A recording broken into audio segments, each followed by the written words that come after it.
Dear brothers and sisters,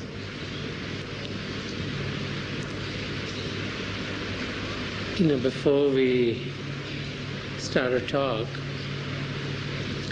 about spreading the teachings, I would like to welcome all of you here. Many of you have come here in the last few days, and many of our brothers and sisters have joined us just this morning. So we welcome all of you here in India, in Delhi. And I know that you have come from very, very far off places. So while you stay in India, it is our intention to try our very best to make all of you as comfortable, as happy, as in a state in which you can grow spiritually as is possible. And so as you spend the next few days here attending the programs for the 75th anniversary of our gracious Master Sandarshan Singh Ji Maharaj, along with attending the 16th International Human Unity Conference,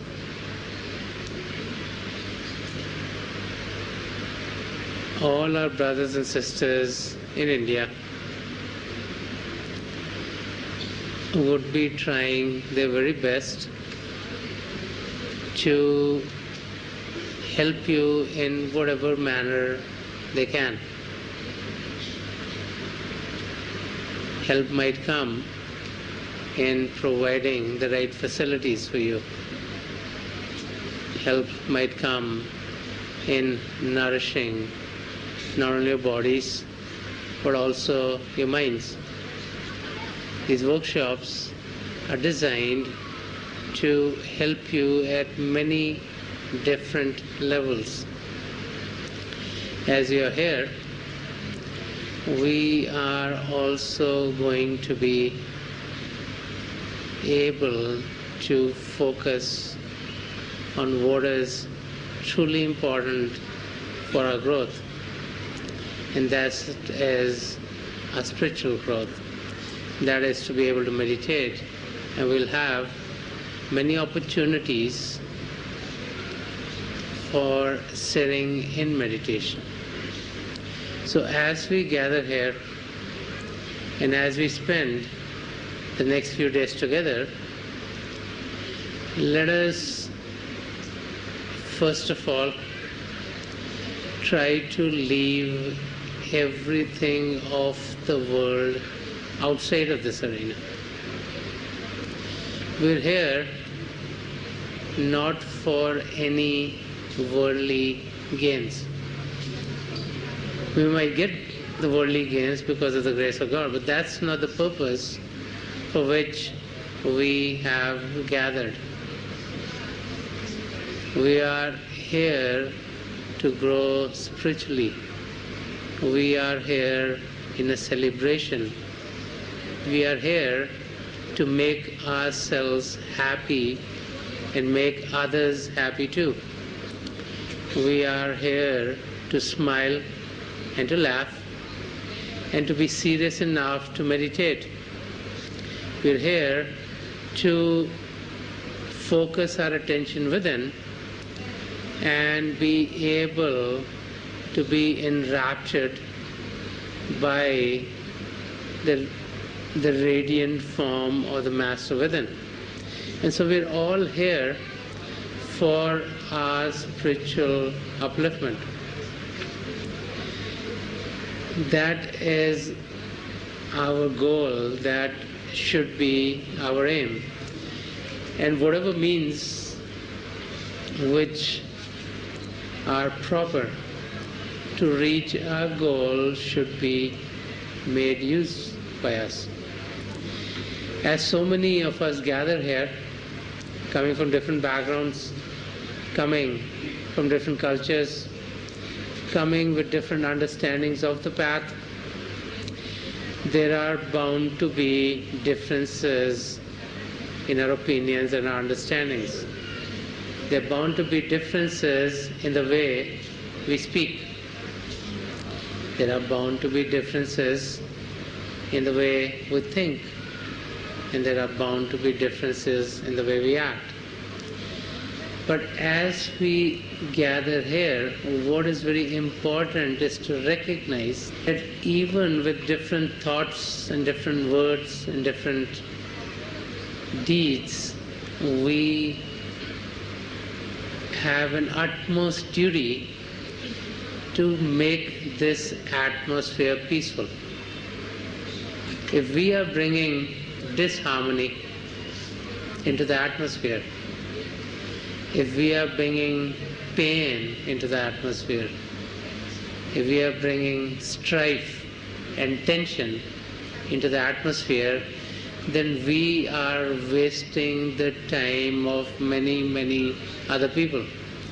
So it is very important that we recognize that the interactions that we have with others are all loving. They're all those interactions which will make someone else happy.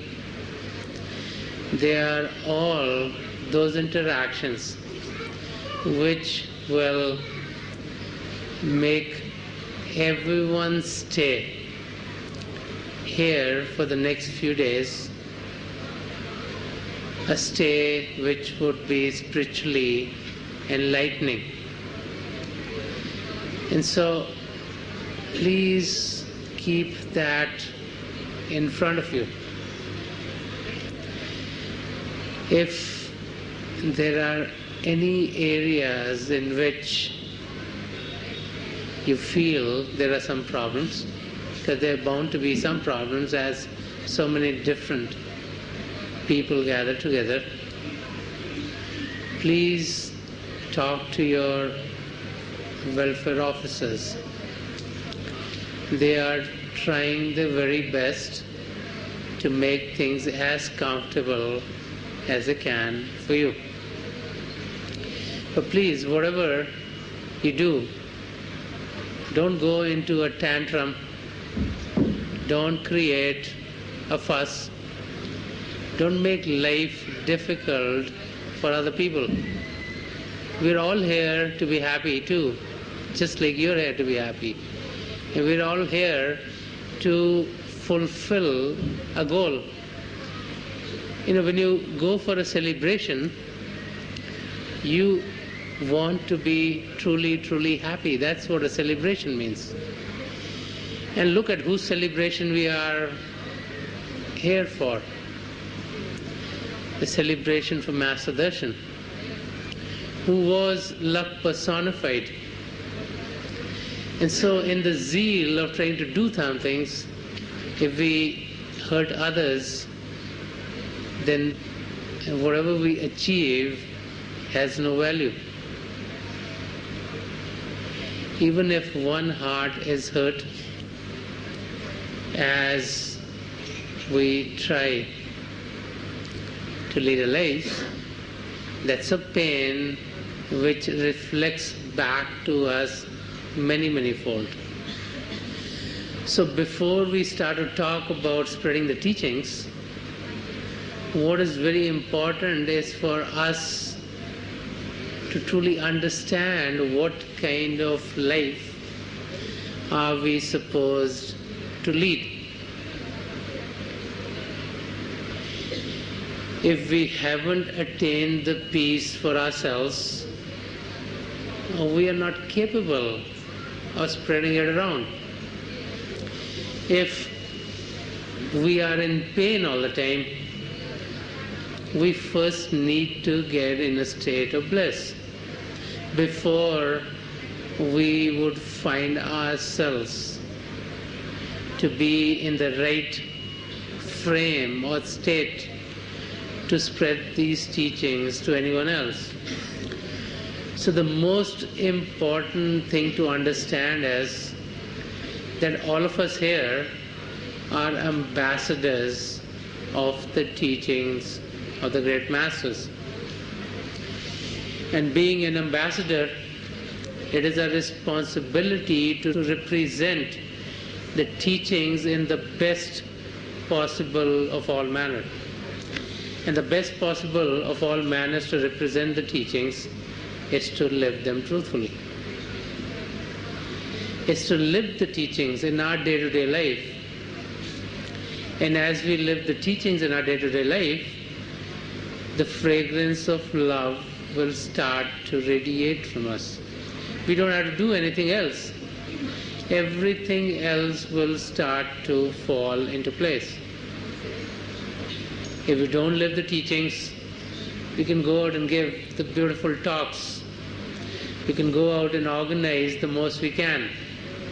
We can come out with books or videos or audios which sound good, look good, and maybe read good. But no one is going to benefit from that. What is important is to recognize that the great masters here who came in this century did not come to collect an army. Their purpose is not to have the numbers. Their purpose is for us who are sincerely seeking the truth, who are sincerely trying to find themselves, reach our true home.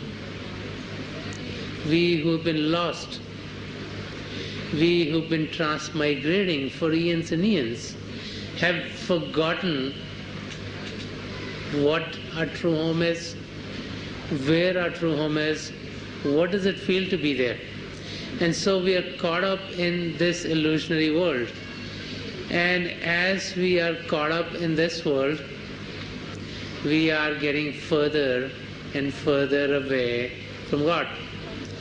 So before we can even start to talk about spreading the teachings of the great masters, we need to first become a true vehicle. Sant Kripal Singh Ji Maharaj would often say that it is difficult to become a true human being.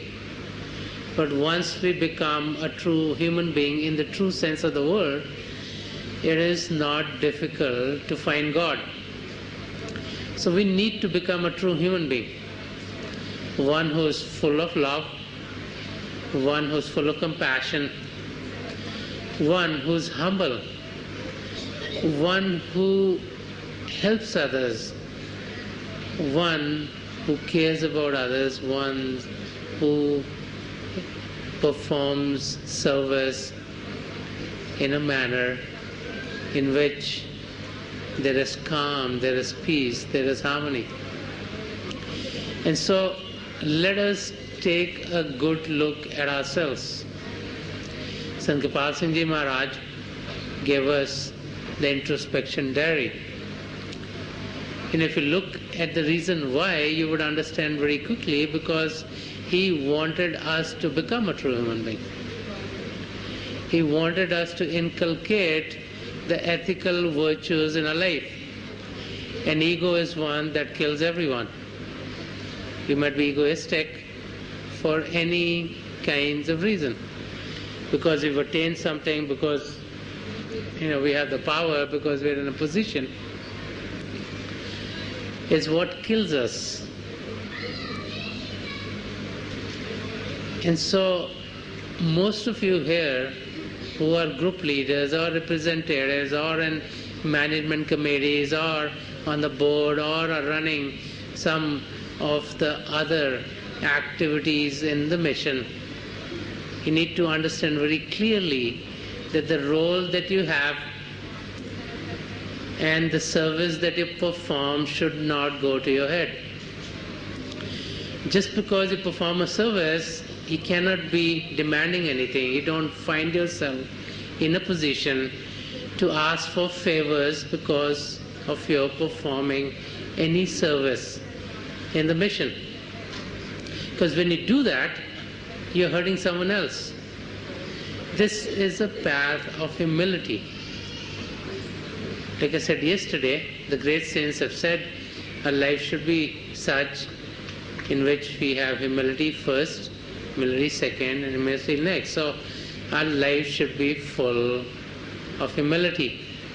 And as we lead a life which is full of humility, we will find that our life would be lived in a manner in which God wanted us to live. And so as we have this seminar today, which deals with how to spread the teachings, let us first understand the importance of being in the right state. If we are in the right state, we will be able to spread the teachings in the best possible of all manners. But if we are not in the right state, if we don't meditate ourselves, we can't ask others to meditate. If we are not peaceful ourselves, we can't ask someone else to be peaceful. If we ram over other bodies to get to whatever we think is right, that's not what this path is all about. So let us look at the means that are used for us to get to the goal. Let us look at the object which is going to be performing the service of spreading the teachings, and that object is us. So it is very important to first be in a loving state. And as we get into a state in which there is love in our heart for God, in which there is love in our heart for our fellow beings, in which there is love in our heart for all living forms, then only are we ready to start to spread the teachings. There's a very interesting story out of the life of the fifth Sikh Guru, Guru Arjan Dev Ji Maharaj. It so happened that in his lifetime there were many followers of the teachings. And so a family which was poor, which needed money for its daughter's wedding, came to Guru Arjan Dev Ji Maharaj and asked if he could ask everyone in his congregation to give 1 anna. 1 anna used to be like 1/16 of a rupee in those days. And so these people thought that there are thousands and thousands of people here. If everyone just gives 1 anna, which is like a very small amount of money, they'll have enough money and have their daughter married. So some time went by and they came back and they found no money had been collected, and other times went back. So after a while, when they came to collect the money, Guru Arjan Dev Ji Maharaj gave them 4.5 annas. And that family was taken aback. They were looking for thousands and thousands and thousands of annas because there's so many disciples, so many Sikhs. And so they asked the Guru, didn't you ask everyone to collect? You have so many people here. How come we only got 4.5 annas? And he said that 1 anna is from each one of the 4 gurus who preceding him. because they were the only perfect ones, and the half Anna was from him because he was still in the means, a way of being perfected. So when someone who's one with the Lord is so humble, you can imagine what state are we all in. So before we talk about spreading the teachings of the Masters, let us truly try to live the teachings. Let us be a true human being. Let us understand the importance of living the teachings in our life. And as we live the teachings would be spread automatically. If you are the only one who's initiated in your family, if you live the teachings properly, then the rest of the members of the family would also find love and peace when they are in your company. And so through your meeting with others, whether they are members of your family, people who you work with, the teachings will spread. And through the word of mouth, there is no bounds to where the teachings will go. But it is because of us being as perfect as we can be.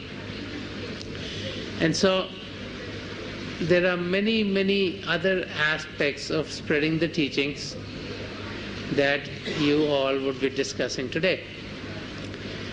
Whether it is through the process of literature, writing books, having audio tapes or video tapes, having magazines, or it's through the process of TV, which is bringing communications much closer today than they ever have been before.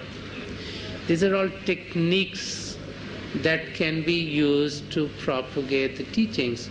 But what is very important is to live them.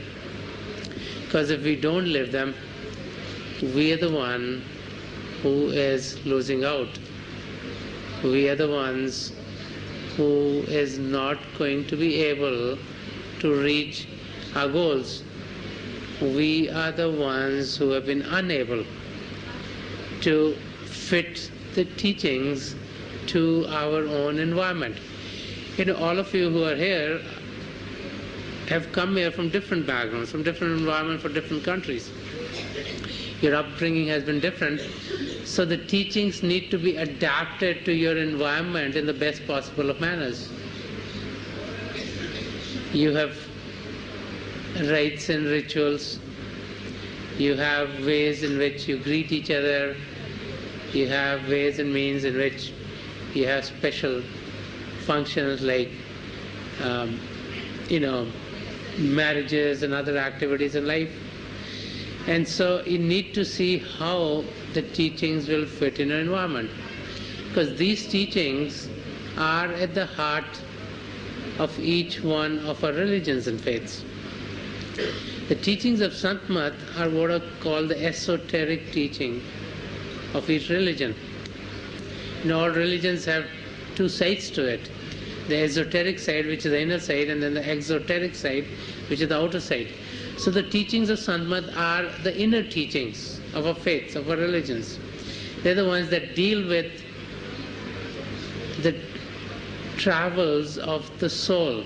They're the ones that deal with rising above physical body consciousness. They're the ones that deal with us being able to connect with the divine power of light and sound of God.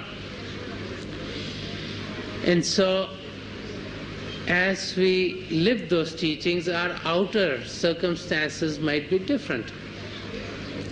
Some of us might keep long hair and beards, others might cut our hair, some of us might wear like a long, what is called a kurta and a pajama, others might wear a pant and a shirt. Someone might speak Hindi or Urdu or Punjabi, and others might speak English or German or French. or Spanish, and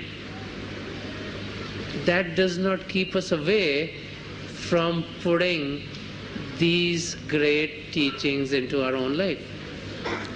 So irrespective of how we dress, how we speak, what cultures we came from, what countries we live in, the teachings of the great masters can be practiced any place, in any environment, any circumstances. And so what is important is to try to understand the teachings as clearly as we can, and then put them into practice in the correct manner. People in different cultures behave differently.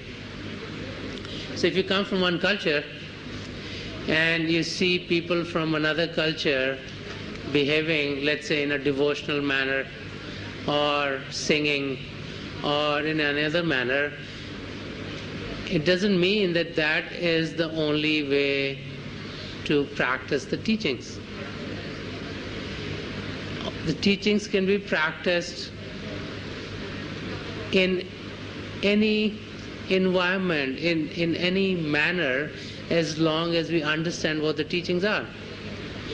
So if we are from one culture and we get to another culture, and if the teachings are practiced in another culture, in another manner, that is no reason for us to be perturbed. That's no reason for us not to fit the teachings in our own environment. Because there are cultures who behave differently. And so as we look at the teachings of Santma, they're very, very basic. The teachings are very simple. They tell us there is God. All of us know there is God because we can experience God. Because someone is running this world, it's not just running haphazardly, that's just common sense. Even if you're highly educated or you're not educated, I think that's a simple, if you would call it a concept, to understand. It is a reality, but that can be very easily understood, that there's someone up there, or inside, or here, or there, or someplace who's pulling all the strings. And so the teachings of Santma tell us that there is God, and God created this whole creation. Many regions of existence came into being. Now, God being an ocean of all love, God being an ocean of all consciousness, God being an ocean of all light, as God created these regions, various regions came into existence. The spiritual region of Sachkhand, the region of all truth, and then other which are spiritual material regions, the region of Par Brahm, or the supercausal region, the region of Brahmand, or the causal region, the region of And, or the astral region, the region of Pind, or the physical region. And so as these regions were created, we find more and more matter intermingled with the consciousness. And so as the regions were created, God separated parts of himself to send to inhabit these regions. That is what are called souls. And these souls, being a part of God, are purely conscious. So when the souls are in Sachkhand, there's no covering, no surrounding, no adulteration. And that's where they live in peace and harmony and bliss. That's where the merger in the Creator happens. But as they came into the lower regions of creation, they needed a surrounding, they needed a covering. Just like if you go from a warm country to a cold country, you need more and more layers of covering. So similarly, as our soul gravitated down from God, we started having coverings to surround our soul. So we got a supercausal body, a causal body, an astral body, and a physical body. So now we have 4 surroundings, which are all coarser and coarser and coarser as they came down into these lower regions. And now when we are in this physical region, we find ourselves being covered with these 4 surroundings. And we are to live here, we've been given our senses, a sense of sight, a sense of hearing, a sense of smell, a sense of taste, and a sense of touch. And it's through these senses that we interact with others in this world.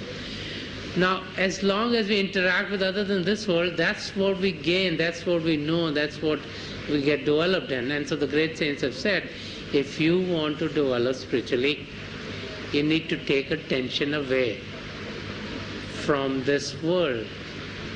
This world is a world of illusion. It's a reflection of the reflection of the reflection of the reflection of the highest truth. And so we're so far away from the truth that as we focus our attention in this world, we are getting more and more embedded in this illusionary world, this world of Maya. And so the great saints show a very simple technique. That divinity is within yourself, your soul is within yourself, you need to recognize it. So how do you recognize it? Here is what is called the 10th door. The Dasma door, the Shiv Netra, the singer or the third eye, which is between and behind the two eyebrows. The Nukta Safeda. And if you look at the body, what happens? We got 9 other openings or doors, 2 in the eyes, 2 in the nose, 2 in the ears, 1 in the mouth, and 2 below, from where our attention is going out into the world. And so the great saints say that take your attention away from the world, bring it inside, and focus your attention here at the seat of the soul. Because these 9 doors open into the world, but this 10th door opens into the spiritual regions within ourselves. And so as we focus our attention within ourselves, we start to experience divinity within ourselves. We experience the divine light of God, we experience the divine sound of God, which are the 2 primary manifestations of God. And as we connect with this divine current of light and sound of God, we are transported from the physical to the astral with the help and guidance of a perfect master, of a living master, who as we meditate becomes an inner guide. We experience the radiant form of the master, which becomes our inner master, our inner guide, and takes us on our spiritual journey. And as we go from the physical to the astral, and the astral to the causal, and the causal to the supercausal, and supercausal to Sachkhand, what is happening is these coverings which are surrounding our physical body, our astral body, our causal body, and our supercausal body, they're all being removed one by one. And we find ourselves in our pristine beauty, as soul, as spirit, as we were originally. And it is there that we first merge in our master, which in Sufism is called Finafil Sheikh. That means merger with the master. And then the master merges us in God, which in Sufism is called Finafillah. So this is the spiritual journey that we have to take, and that is the purpose for which we are alive. So the teachings of Santmat are very simple. The practices are very simple. We can experience the light within, we can experience the divine sound within, and the 2 practices to experience the light and sound of God are very, very simple. They can be practiced just about any place. They can be practiced whether we are healthy or we are sick. They can be practiced whether we are young or old. They definitely can be practiced whether we are rich or poor. And they can be practiced irrespective of our religions, or what part of the country we live in, or what part of the world we live in. And so as we focus on these simple teachings and make them a part of our life, we will then be the correct vehicles for the teachings of the great masters to spread. So as we have this seminar today on how to spread the teachings of the master, it is my prayer to God Almighty and to the 3 great masters of this century, Hazur Baba Sawan Singh Ji Maharaj, Param Sant Kripal Singh Ji Maharaj, and the gracious Master Sandarshan Singh Ji Maharaj, to help each and every one of us become a perfect vehicle, so that we are worthy of propagating the teachings of these great saints. Thank you very much.